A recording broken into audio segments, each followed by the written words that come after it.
Assalamualaikum warahmatullahi wabarakatuh. Bagaimana kabarnya rekan-rekan sekalian? Tentunya selalu sehat dan selalu semangat. Rekan-rekan, manakala kita berada di perusahaan, kemudian perusahaan tersebut menghasilkan produk-produk yang berkualitas, produk-produk yang melekat pada hati para konsumen, tentunya menjadi salah satu kebahagiaan dan kebanggaan buat para pekerja beserta dengan keluarganya. Karena perusahaan-perusahaan yang sudah mendapatkan nama di hati para konsumen, ini menjadi mudah manakala perusahaan mengeluarkan produk-produk varian berikutnya. Begitu juga dengan para pekerja dalam rangka membuat sebuah desain, manakala dalam beraktivitas menjadikan material tersebut berkualitas melewati proses produksi, tentunya ini akan menjadi kebanggaan buat operator desainer, khususnya di bagian divisi R&D, Research and Development. Di bagian pengembangan produk ini setiap saat selalu dituntut bagaimana agar produk-produk tersebut bisa berkompetitif dengan produk-produk pesaing, baik dari internal lingkup perusahaan yang terdekat maupun produk-produk yang berasal dari luar negeri. Tentunya pada saat konsumen membeli produk, berbagai pertimbangan untuk mendapatkan produk tersebut memungkinkan untuk kita membeli produk dengan berbagai latar belakang, bisa dalam bentuk dilihat dari sudut pandang keterjangkauan, kemudian kualitas barang, dan seterusnya. Pada kesempatan kali ini kita akan belajar mengenai perancangan dan pengembangan produk. Tentunya kita sudah berpikir bahwa sebuah produk manufaktur ataupun produk industri pada saat diproses, diproduksi, ini diawali dari rancangan ataupun desain. Kemudian produk-produk yang didesain tentunya sudah melewati berbagai tahapan, sehingga tahapan tersebut memang sudah memungkinkan untuk dilakukan proses operasi. Perancangan pada produk manufaktur ini kita mengenal dengan life cycle product. Bagaimana perputaran produk tersebut diawali dari kebutuhan konsumen. Tentunya perusahaan yang hanya sekedar mencetak kemudian tanpa mempertimbangkan kebutuhan konsumen hanya akan sia-sia, karena produk yang dicetak belum tentu diterima oleh pasar dan hanya menumpuk di gudang. Dan manakala kekuatan perusahaan itu tidak bagus, maka perusahaan akan kolap. Di life cycle produk, konsumen akan memberikan informasi karena ada dua jenis permintaan. Yang pertama, produksi berdasarkan permintaan dari konsumen. Yang kedua, permintaan perusahaan itu sendiri bagaimana memproduksi barang. Permintaan yang didasari oleh kebutuhan konsumen, konsumen akan memberikan informasi kepada perusahaan tentang hal-hal atau barang-barang atau produk-produk yang akan dibutuhkan. Meskipun produk-produk tersebut sudah berada di pasaran. Untuk produk-produk tertentu memang ada kalanya perusahaan tidak bisa berdiri sendiri, karena perusahaan harus menggandeng rekanan atau mitra dengan perusahaan lain, baik dalam proses pembuatan desain, redesain, maupun sampai dengan proses produksi. Kalau informasi dari pelanggan tentang kebutuhan ini sudah didapatkan oleh perusahaan, dilanjutkan dengan pendataan informasi pelanggan tersebut dalam bentuk prototipe. Setelah dijadikan dalam bentuk prototipe yang sudah dibuat, diimplementasikan, kemudian dikembalikan lagi kepada konsumen. Konsumen akan melihat apakah pesanan tersebut sudah sesuai dengan harapan atau belum, dan di situ tentunya ada proses evaluasi.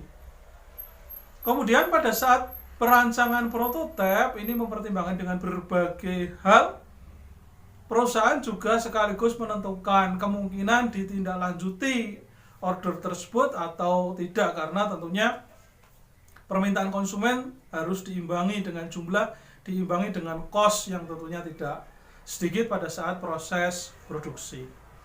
Kemudian setelah evaluasi dari konsumen, perusahaan akan melanjutkan ke dalam proses produksi. Produksi tersebut sesuai dengan kebutuhan konsumen, bisa produksi massal dalam jumlah banyak, bisa juga dalam produksi terbatas. Dan tentunya di situ ada kelonggaran ditambah dengan hasil produk yang nantinya menjadi produk yang bisa dipamerkan selain diberikan kepada konsumen. Kemudian kalau produk tersebut sudah diproduksi, produk tersebut sudah siap untuk didistribusikan. Tentunya akan dikemas dengan sebaik mungkin bagaimana agar produk-produk tersebut benar-benar memang layak sampai ke tangan konsumen. Perusahaan-perusahaan yang bagus tentunya akan mengemas produk-produk tersebut dengan mempertimbangkan berbagai aspek, khususnya aspek estetika. Setelah produksi massal, kemudian diberikan kepada konsumen, didistribusikan. Setelah itu dilanjutkan dengan evaluasi setelah konsumen menerima produk, apakah produk tersebut sudah sesuai dengan harapan atau belum. Kemudian tentunya di situ setelah proses penggunaan, konsumen akan memberikan informasi kembali apakah untuk proses order lagi atau tidak. Demikian proses untuk life cycle produknya. Perputaran mulai dari pesanan sampai dengan barang produk manufaktur tersebut kembali ke tangan konsumen. Kemudian proses yang kedua adalah bahwa desain tersebut murni dari perusahaan. Tentunya pada saat perusahaan membuat sebuah desain detail produk sudah mempertimbangkan dengan berbagai aspek dari stakeholder yang nantinya akan menggunakan produk tersebut. Rekan-rekan di R&D akan meminta informasi dengan mengambil sampling dari masing-masing populasi distribusi barang. Kemudian kalau produk tersebut ada produk-produk persaingan atau kita hanya sekedar menjadi produk follower, maka luasan wilayah kita akan mengambil sampling. Sebagai contoh, kalau misalnya produk tersebut akan didistribusikan ke Pulau Jawa, maka seluruh aktivitas Pulau Jawa seharusnya sudah tercover melewati sampling informasi yang nantinya akan membeli produk tersebut. Dari sampling tersebut akan dirubah dalam bentuk statistik yang nantinya menjadi masukan, mulai dari bentuk, pewarnaan, kualitas bahan, teknis pembelian, dan seterusnya melewati informasi yang disampaikan oleh konsumen. Kemudian setelah proses desain tersebut jadi, kemudian akan dibuat prototipe, kemudian akan dikembalikan kepada pasar, sampel pasar, dan manakala di situ sampel pasar menerima dengan bagus, maka produk tersebut akan bisa ditindaklanjuti dengan produk massal. Begitu juga manakala pasar tidak menerima produk, maka produk tersebut berhenti dan dievaluasi kekurangan yang harus diperbaiki atau pergantian dengan produk yang baru. Dua proses tersebut menjadikan perusahaan akan menimbang dalam rangka menentukan produk-produk apa yang nantinya akan diproduksi, yang akan dirancang. Proses perancangan melewati beberapa tahapan. Baik perancangan maupun pengembangan akan menilai seperti apa bentuk produk, berapa ukuran satuan dari produk tersebut, kualitas rasa yang ada di dalam produk tersebut. Berikutnya pewarnaan, kemudian ada legalitas produk tersebut. Kemudian bagaimana distribusi, kemudian sistem pemasaran dan seterusnya. Dalam rangka perancangan produk industri, baik itu produk elektronik, produk otomotif, produk pertanian maupun produk makanan ataupun produk yang lainnya, tentunya di situ juga ada standarisasi. Demikian pengantar sedikit untuk perancangan dan pengembangan produk.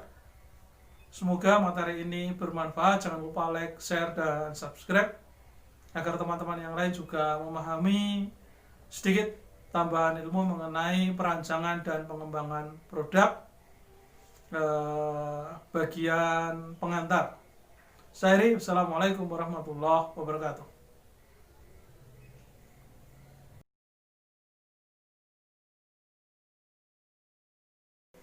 Assalamualaikum warahmatullahi wabarakatuh. Bagaimana kabarnya rekan-rekan sekalian? Tentunya selalu sehat dan selalu semangat.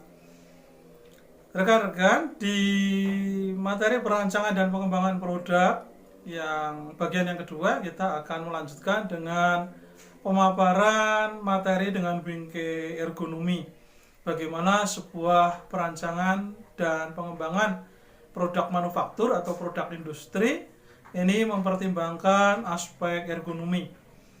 Apa saja yang digunakan dalam menentukan perancangan dan pengembangan produk yang kita buat, baik itu produk otomotif, kemudian produk elektronika, produk makanan maupun produk-produk yang lainnya. Tentunya ergonomi berperan erat di situ, karena aspek ergonomi akan menunjang bagaimana sebuah produk tersebut akan digunakan oleh konsumen. Konsumen dalam hal ini di situ pasti ada keterbatasan, dan materi dengan bingkai ergonomi ini akan menjadi fasilitas atau jembatan yang digunakan untuk perancangan dan pengembangan produk. Di materi ergonomi kita membahas mengenai antropometri, bagaimana pengukuran tubuh manusia. Sebagai contoh, kita mendesain produk otomotif, sepeda motor. Tinggi tempat duduk sepeda motor ini sudah ditentukan dengan tinggi lutut tentunya. Bagaimana lutut orang Asia, bagaimana lutut orang Indonesia, dan bagaimana lutut orang luar negeri, ini idealnya sudah ditentukan, sudah didata terlebih dahulu berapa tingginya. Kemudian kalau misalnya kita mengendarai mobil, maka tinggi sandaran atau lebar sandaran jok yang digunakan yang ada di mobil-mobil yang ada di Indonesia, di situ juga menggunakan ukuran antropometri. Dan pada saat menggunakan ukuran antropometri, tidak hanya sekedar rekan-rekan dari perancangan maupun dari pengembangan ini menggunakan data yang sesuai imajinasi tanpa adanya ukuran terlebih dahulu. Idealnya bahwa para pengendara atau driver yang menggunakan mobil yang nantinya akan didesain ini sudah terukur. Sebagai contoh adalah lebar bahu. Berapa pengendara yang mengendarai mobil A? Kemudian setelah kita mendapatkan data informasi tersebut, sebaran mobil yang berada di wilayah tertentu, kita akan mengambil sampel lebar bahu pengendara. Kemudian baru kita dapat menentukan berapa lebar sandaran tempat duduk. Yang berikutnya adalah biomekanika. Kita pada saat melihat rekan-rekan yang menjual produk televisi, ini tidak dilengkapi dengan jumlah orang pada saat mengangkat. Ini tentunya dapat dijadikan masukan. Berapa bobot televisi, kemudian pada saat ada proses pengangkatan, maka idealnya yang mengangkat orang berapa, kemudian dengan berat maksimal berapa. Ini dijembatani dengan menggunakan biomekanika. Berikutnya di produk handphone, di situ ada pencahayaan, ukuran minimal dan ukuran maksimal. Kemudian di handphone kita menggunakan headset, produk headset juga menggunakan produk pengeras suara. Ini sudah ditentukan bagaimana rekan-rekan ukuran telinga orang normal, rentang ukuran telinga orang normal. Kemudian pada saat pencahayaan juga mata orang normal. Pertimbangan-pertimbangan ini yang kebanyakan tidak digunakan. untuk perusahaan-perusahaan, sehingga hanya sekedar menggunakan dengan imajinasi bagian desain, kemudian sepanjang itu tidak ada komplain dari pengguna, maka rata-rata dari perusahaan tidak ada perbaikan untuk kualitas. Ergonomi memang boros pada saat kita mengimplementasikan, tetapi itu hanya sekedar di awal, dan dampaknya luar biasa manakala produk-produk yang dihasilkan ini sudah sesuai dengan ukuran manusia, baik ukuran tubuh atau yang sering disebut dengan antropometri, ukuran beban mekanika yang biasa kita menghitung dengan beban yang direkomendasikan, RWL, kemudian misalnya temperatur, suhu ruang, dan seterusnya, itu kita menggunakan ergonomi dalam rangka kita merancang. Karena ukuran tubuh ini begitu banyak, sehingga sampel-sampel produk yang sudah ada itu menjadi patokan buat perusahaan bahwa setiap saat kita akan mengembangkan produk-produk yang sudah ada yang sudah dibuat. Produk-produk yang ada di pasaran ini hanya mengejar jam tayang saja.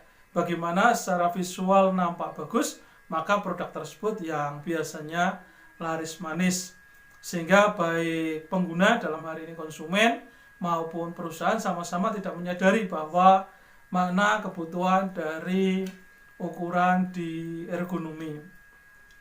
Rekan-rekan, pada saat kita merancang produk, apapun itu produknya, di situ tentunya erat kaitannya bahwa kenyamanan ini sudah diawali dari proses bahan baku tersebut masuk. Kenyamanan di sini bagaimana kenyamanan oleh pekerja atau operator yang berada di perusahaan tersebut, kemudian proses produksi sampai dengan ke tangan konsumen. Kenyamanan hal ini bisa dilihat dari warnanya, bisa dilihat dari kadarnya, bisa juga dilihat dari asal-usulnya. Sebagai contoh, pada saat kita menggunakan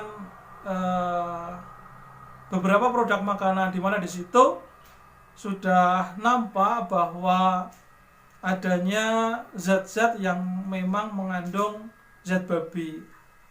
Untuk rekan-rekan saudara-saudara muslim, tentunya ini menjadi sebuah beban, pantangan di situ, sehingga merasa tidak nyaman dari bahan baku. Meskipun produk tersebut bagus, diolah dengan proses yang bagus, desainnya juga bagus, tetapi manakala asal-usulnya tidak sesuai, sehingga membuat produk tersebut tidak laku, karena konsumen yang seharusnya membeli akhirnya tidak membeli hanya gara-gara bahwa asal-usul produk itu mengandung zat babi.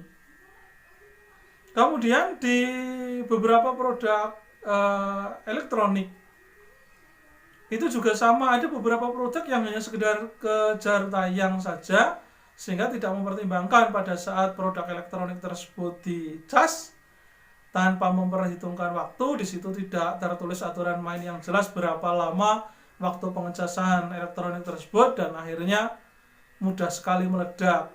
Sebenarnya presentasinya tidak begitu banyak dibandingkan dengan keseluruhan jumlah produksi, tetapi karena ledakan tersebut viral dan diekspos oleh media, sehingga akhirnya dapat menghancurkan reputasi perusahaan yang menghasilkan banyak varian produk. Sehingga pentingnya ergonomi dalam perancangan dan pengembangan produk ini sekali lagi bisa dikupas dari berbagai sudut, sehingga produk yang dihasilkan dapat diterima konsumen dengan sebaik-baiknya. Demikian sedikit perancangan dan pengembangan produk di Bingkai dengan ergonomi. Semoga bermanfaat materi ini. Jangan lupa like, share, dan subscribe. Terima kasih. Wassalamualaikum warahmatullahi wabarakatuh.